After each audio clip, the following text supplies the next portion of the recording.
আজকে আমি ছোটো মাছ ভাজি করব ফয়েল পেপারের মধ্যে দিয়ে সমস্ত উপকরণ পেঁয়াজ কাঁচামরিচ ধনিয়া পাতা তারপরে দিয়ে মশলা সমস্ত কিছু দিয়ে হাতে মেখে তারপর আমি করব, খোলাতে আগুনে দেব।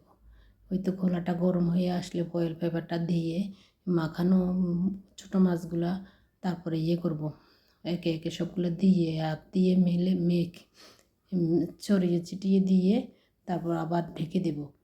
ঢেকে দিয়ে কিছুক্ষণ পরে আবার হওয়ার পরে আবার এটা উল্টায় দেব। উল্টায় দেওয়ার পরে এটা হয়ে যাবে।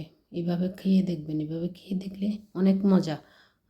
আমার তো এইভাবে ভালো লাগে, আপনাদের কেমন লাগে দেখেন। ওই তো হয়ে গেছে। তারপর আমি একটু দেখলাম এটা খুব হয়ে লবণময় মশলা সব কিছু একসাথে হয়ে গেছে। তারপর শেষ হওয়া রান্না।